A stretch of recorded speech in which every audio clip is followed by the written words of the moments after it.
Hi all, welcome to Indian cafe. ഇന്ന് നമുക്ക് ചപ്പാത്തിയുടെയും ബ്രെഡിൻ്റെയും കൂടെ ഒക്കെ കഴിക്കാൻ പറ്റിയ കടല വരട്ടിയത് എങ്ങനെയാണ് ഉണ്ടാക്കുന്നതെന്ന് നോക്കാം. വളരെ ഈസി ആയിട്ട് ടേസ്റ്റി ആയിട്ട് കുറഞ്ഞ സമയം കൊണ്ട് കുറഞ്ഞ ഇൻഗ്രീഡിയൻസ് മാത്രം ഉപയോഗിച്ച് നമുക്കിത് തയ്യാറാക്കാൻ പറ്റും. പാൻ ചൂടായി വരുമ്പോൾ അതിലേക്ക് 3 ടേബിൾ സ്പൂൺ ഓയിൽ ചേർത്ത് കൊടുക്കാം. അതിനുശേഷം 1/2 ടീസ്പൂൺ കടുകും 3-4 വറ്റൽമുളകും 2-3 ടേബിൾ സ്പൂൺ തേങ്ങാക്കൊത്തും ചേർത്ത് കൊടുക്കാം. തേങ്ങ ഒരു ചെറിയ ഗോൾഡൻ നിറമാകുമ്പോൾ അതിലേക്ക് ഇഞ്ചി വെളുത്തുള്ളി ചേർത്ത് കൊടുക്കാം. ഇഞ്ചിയും വെളുത്തുള്ളിയുടെ പച്ചമണമൊക്കെ മാറി വരുമ്പോൾ നമുക്കിതിലേക്ക് ചെറുതായി അരിഞ്ഞ 2 സവാള ചേർത്ത് കൊടുക്കാം. കുറച്ച് കറിവേപ്പിലയും കൂടെ ചേർത്ത് നമുക്ക് നന്നായിട്ട് വഴറ്റിയെടുക്കാം.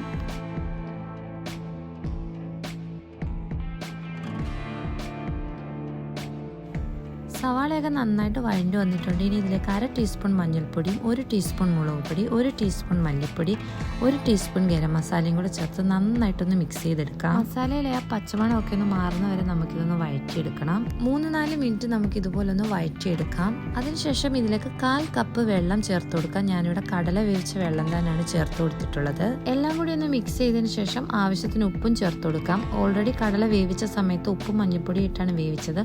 അതുകൊണ്ട് കുറച്ച് ഉപ്പ് മാത്രമേ ഞാൻ ഇവിടെ ചേർത്ത് കൊടുത്തിട്ടുള്ളൂ. ഇനി ഇതിലേക്ക് വേവിച്ച് വെച്ചിരിക്കുന്ന കടല കൂടി ചേർത്ത് കൊടുത്തൊന്ന് മിക്സ് ചെയ്തെടുക്കാം.